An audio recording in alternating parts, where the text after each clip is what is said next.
If you guys know me at all, I'm a giant Mizzou fan, and I am super pumped about the basketball team this year, as they're currently sitting at 6-0 and are ranked for the first time since 2013. The program had one decent year in 2017-18, but that was overshadowed by Michael Porter Jr. getting injured, and the program really hasn't had this much buzz since the 2012-13 season, if I'm being completely honest. Cuonzo Martin has done an excellent job assembling a team of underrated pieces and combining that with a ton of experience. It's made the 2020 squad an underrated one, and maybe even a team that can do some damage in the 2021 NCAA tournament. So today we're going to talk about how Cuonzo Martin built this team and the rise of Missouri basketball. But first, be sure to subscribe, hit that like button so it helps the video get in the algorithm, suggest another college basketball video I should do next, and stay until the end. Now let's talk about the rise of Mizzou basketball. Missouri basketball is one of the more mediocre above average basketball programs, as they have the most NCAA tournament appearances without a Final Four. They've had some good teams, but they've never made it to a Final Four, as I said, and were part of one of the most iconic upsets in March Madness history when they lost to the number 15 seed Norfolk State, and that team really could have won the national championship.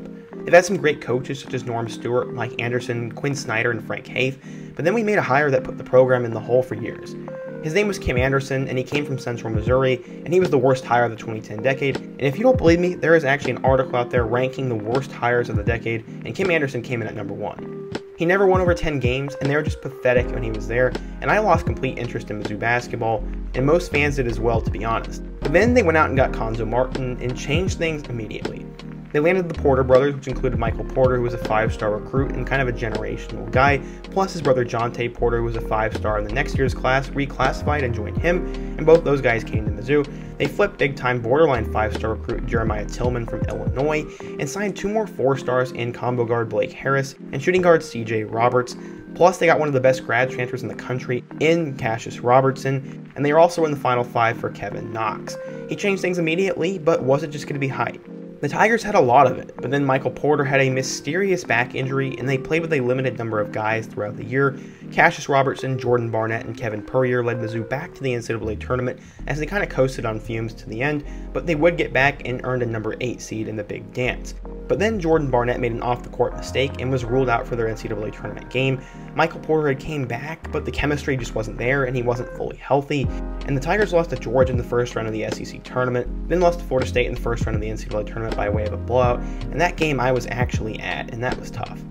Many expected the Tigers to continue to be solid the next year, but then Jonte Porter tore his ACL in a secret scrimmage, and their best player was going to be Jordan Geist, a scrappy guard who just wasn't meant to carry a team like that.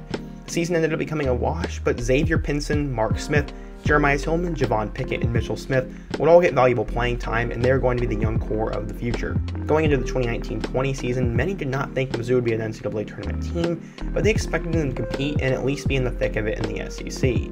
Evansville transfer Drew Smith arrived, freshman Kobe Brown stepped up, and they got some flash from highly recruited guard Torrance Watson and unheralded prospect Parker Brown. The highly recruited guys they brought in were Trey Jackson and Mario McKinney Jr., but they barely saw the floor and both ended up transferring.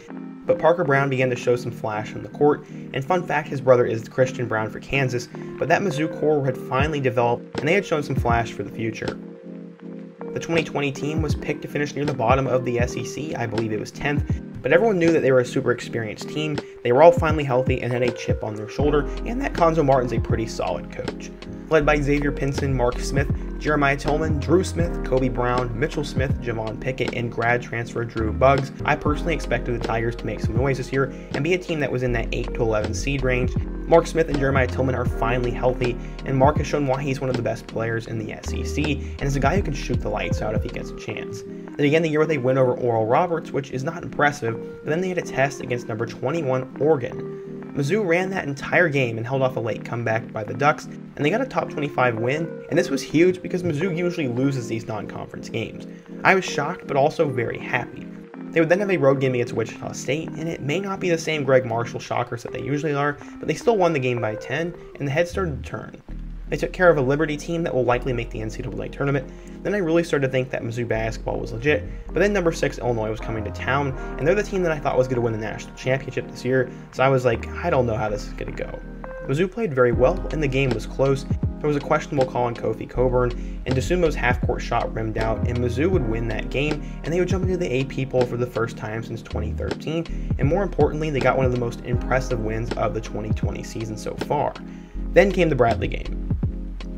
They struggled the entire way, and honestly, they deserved to lose.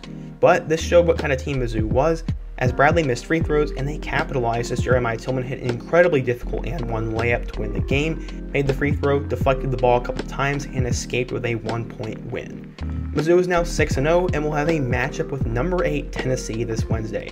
Many say the Volunteers are the best team in the league, and I personally think they are as well, but Mizzou right now is my second best team in the SEC, with Arkansas and Alabama following them, and with the downfall of Kentucky basketball so far this year, maybe Mizzou can actually compete for an SEC title in basketball. We'll have to see how this game goes on Wednesday, and I hope it's a really good one, and best of luck to both sides. So what really has changed to make Mizzou basketball go from a team that was not very good to all of a sudden one of the darlings and Cinderellas of this year? Well, the first thing is they're just super experienced. All these guys played the last 2 years, they've lost a lot of hard games, gone through a ton of crap, and have just figured it out and are tired of losing. They're finally all healthy, and they're truly playing team basketball, as there isn't one guy running up a bunch of numbers, and they're really playing unselfish.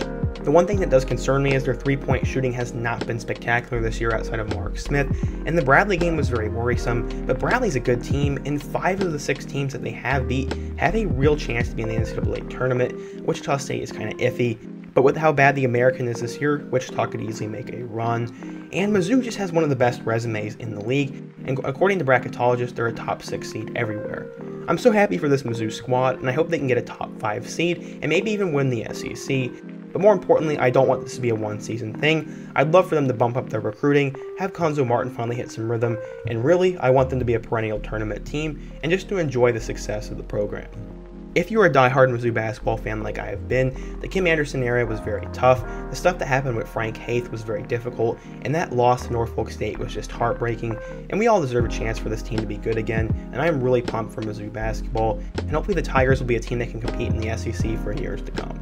Before we go, I want to quickly talk about what the future of Mizzou basketball looks like, as a lot of these guys will probably leave after the season, and guys will have to step up. I think Torrance Watson and Kobe Brown could potentially step up big. Javon Pickett will be back next year, and maybe Xavier Pinson will be back for his senior year. But they bring in Anton Brookshire, who's a 3-star recruit, Yaya Keita, who's also a 3-star recruit, Trayvon Brazil, who's also a 3-star recruit, and Sean Gordon, who is almost considered a 4-star recruit by some sources, but is considered a 3-star recruit by 24/7 Sports.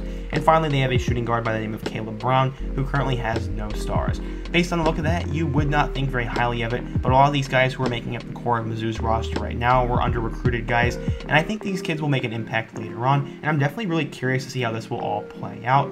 But that is what the team looks like in the future. If you're a Mizzou fan, let me know what you think down in the comment section. If I should do more college basketball videos, let me know what topic I should do next. If you want to help the video and channel do better, be sure to hit that like button. And if you're a Mizzou fan, give me your thoughts on this year's team. I hope to see you guys again soon, but until next time, peace.